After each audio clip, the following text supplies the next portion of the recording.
28، یہ بھی بڑی توجہ طلب بات ہے۔ 28واں حق، اولاد کے ساتھ تنہا خوری نہ برتے۔ مطلب یہ کہ کچھ اچھا کھانے کا ارادہ ہے آپ کا، تو اپنی اولاد کو تنہا چھوڑ کر خود نہ کھانے بیٹھ جائے، بلکہ اپنی خواہش کو ان کی خواہش کے تابع رکھے کہ جس اچھی چیز کو بچوں کا دل چاہے ان کو کھلائے۔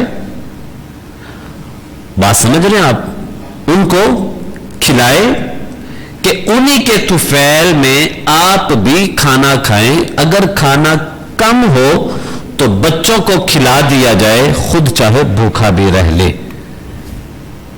ام المؤمنین حضرت اما عائشہ صدیقہ رضی اللہ تعالی عنہا کے پاس ایک عورت آئی اور اس کے ساتھ 2 یتیم بچیاں تھیں۔ تو اما جان فرماتی ہیں آقا علیہ الصلوۃ والسلام سے یہ بات عرض کرتی ہیں کہ میرے پاس ایک ماں آئی اور اس کے ساتھ 2 بچیاں تھیں، میں نے اس کو 3 کھجوریں دی، اس نے ایک کھجور بیٹی کو دی اور ایک کھجور اپنے لیے رکھی کہ میں کھا لیتی ہوں۔ تو بیٹیوں نے وہ ایک کھجور کھائی، تو اس ماں نے وہ جو ایک کھجور بچی تھی اس کو 2 حصوں میں تقسیم کیا، ایک اس کو دے دیا، ایک اس کو دے دیا، خود کچھ بھی نہ کھایا۔ تو اکثر ماں باپ ایسا کرتے ہیں کہ وہ کھانا کم ہو تو وہ اپنی اولاد کو دے دیتے ہیں، خود چاہے وہ بھوکے بھی رہ لیتے ہیں۔ تو یہ اولاد کا ہم پر 28واں حق ہے کہ تنہا کوئی اچھی چیز نہ کھائیں، بلکہ بچوں کا جس چیز پہ دل کر رہا ہے آپ ان کو وہ چیز لا کر دیں کہ وہ کھائیں، اور اگر کھانا کم ہو تو ان کو ہی کھلا دیں، زیادہ ہے تو مل بیٹھ کر کھانا کھائیں۔ 29واں حق ہماری اولاد کا ہم پر یہ ہے، یہ لفظ توجہ سے سنیے گا۔ ہم بعض اوقات ایک جملہ کہتے ہیں کہ ہماری اولاد ہماری ملکیت ہے، ہم اس کے مالک ہیں، ہم جو مرضی کریں۔ نہیں، ہم اولاد کے مالک نہیں ہیں، یہ مسئلہ یاد رکھیے گا۔ ہم جو اولاد کو اپنی ملکیت سمجھتے ہیں، اصل میں وہ اللہ کی ہمارے پاس امانت ہوتی ہے۔ اولاد اللہ کی کیا ہے؟ ہمارے پاس امانت ہے۔ تو جب وہ اللہ کی امانت ہے تو اس کے ساتھ ہمیشہ شفقت اور محبت کا برتاؤ رکھنا ہے، انہیں پیار کرنا ہے، بدن سے لپٹانا ہے، کندھے پر چڑھانا ہے۔ اکثر باپ اپنی اولاد کو اپنے سینے سے نہیں لگاتے، یا وہ یہ کہتے ہیں کہ پھر اولاد کہیں بے ادب نہ بن جائے، ہمارا روب ہونا چاہیے۔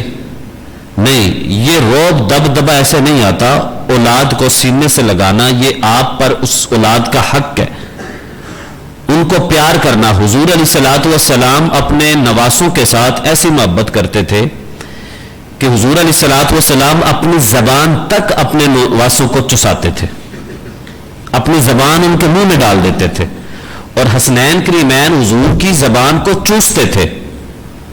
اور کئی دفعہ حضور علیہ الصلوۃ والسلام نے اپنے نواسوں کو کندھوں پہ سوار کر کے گھر میں ہی نہیں کھلاتے تھے بلکہ بازار میں بھی لے کر آتے تھے، کہ ایک دفعہ حضرت ابوبکر صدیق نے دونوں نواسوں کو حضور کے کندھوں پر دیکھا تو کہنے لگے کہ کتنی اچھی سواری ہے، تو حضور علیہ الصلوۃ والسلام نے فرمایا سوار بھی تو کتنے خوبصورت ہیں۔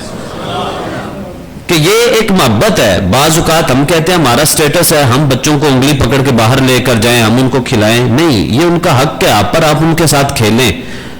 حضور علیہ الصلوۃ والسلام بازار میں، گلیوں میں بھی اگر کبھی کھڑے ہوتے اور آپ کے شہزادے آتے تو حضور علیہ الصلوۃ والسلام محبت سے، وہ ادھر سے آتے آگے ان کا راستہ بند کر دیتے، ادھر سے آتے تو ادھر سے ان کے ساتھ کھیلتے۔ ہم آج ایسا نہیں کرتے، بلکہ حضور علیہ الصلوۃ والسلام امام الانبیاء ہیں، لیکن بچوں کے ساتھ پیار ایسا کہ خود آپ گھر کے اندر سواری بن جاتے، جیسے اکثر گھٹنے بھی بازو آگے پھیلا کر سواری کی شکل، اور شہزادوں کو اوپر سوار کر کے ان کو گھر کے اندر کھلایا کرتے تھے۔ تو ہم حضور سے بڑے تو نہیں ہیں، تو پھر ہم بچوں کے ساتھ سختی کیوں کرتے ہیں؟ ہم بچوں کے ساتھ سختی والا رویہ کیوں اپناتے ہیں؟ جبکہ یہ حضور کی سنت ہے بچوں کے ساتھ پیار کرنا۔ نمبر 30، یہ بڑی خاص بات ہے، ان کے ہنسنے کھیلنے بہلنے کی باتیں کرے، ان کی دلجوئی دلداری رعایت کرے، ہر وقت بچوں کی رعایت کا خیال کرے، حتیٰ کہ نماز اور خطبہ میں بھی بچوں کا لحاظ رکھے۔ کیا مطلب؟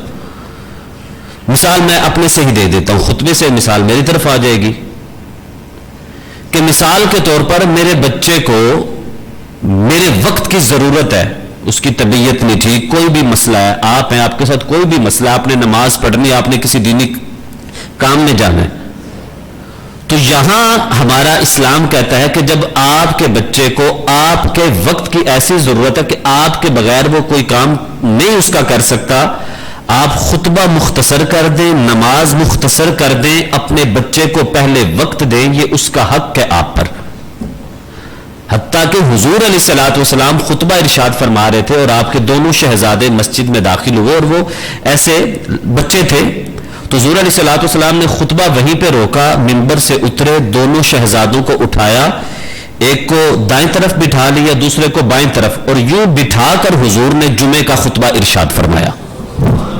ہاں، ہم یہ نہیں کر سکتے کہ ہم بچوں کو اٹھائیں اور یہاں منبر پہ لا کر بٹھا لیں، نہیں، ہم یہ نہیں کر سکتے، یہ حضور کے نواسوں کا خاصہ تھا۔ ہاں، ہم ان کے لیے مختصر ضرور کر سکتے ہیں۔ بات سمجھ آ گئی کہ نہیں آ رہی؟ نماز کو مختصر، حضور علیہ الصلوۃ والسلام نے فرمایا میرا دل کرتا ہے میں نماز لمبی پڑھاؤں، لمبی قرات کروں، لیکن پھر مجھے کسی بچے کے رونے کی آواز آتی ہے تو مجھے اس کی ماں کی ممتا یاد آ جاتی ہے، مجھے بوڑھوں کا ضعیف ہونا یاد آ جاتا ہے، تو میں اپنی نماز کو مختصر کر دیتا ہوں۔ تو اس کے اندر یہ چیز بھی ضروری ہے۔ بعض اوقات آپ کا دل کرتا ہے نہیں میں نے تو آج فجر کی نماز میں نہ 4 رکوع پڑھانے ہیں، تلاوت کرنے ہیں، نہیں، آپ کے پیچھے کوئی بوڑھا بھی کھڑا ہو سکتا ہے۔ جیسے میں مثال دیتا ہوں، یہاں آپ لوگ زیادہ مزدور لوگ ہیں، آپ کا ایک چھٹی کا ٹائم ہوتا ہے کہ اتنے وقت میں آپ نے واپس پہنچنا ہے۔ اب یہ نہیں کہ میں یہاں نمازیں لمبی کر دوں، بڑے طویل انداز میں پڑھوں اور آپ کا وقت، آپ کا دل ادھر ہو کہ حاضری لگنی ہے، ادھر ہو کہ کر صاحب وہ نماز نہیں ختم کر رہے۔ یہ چیزیں اسلام نے ہمیں ساتھ ساتھ سکھائی ہیں کہ ہم نے دوسروں کا خیال بھی کرنا ہے۔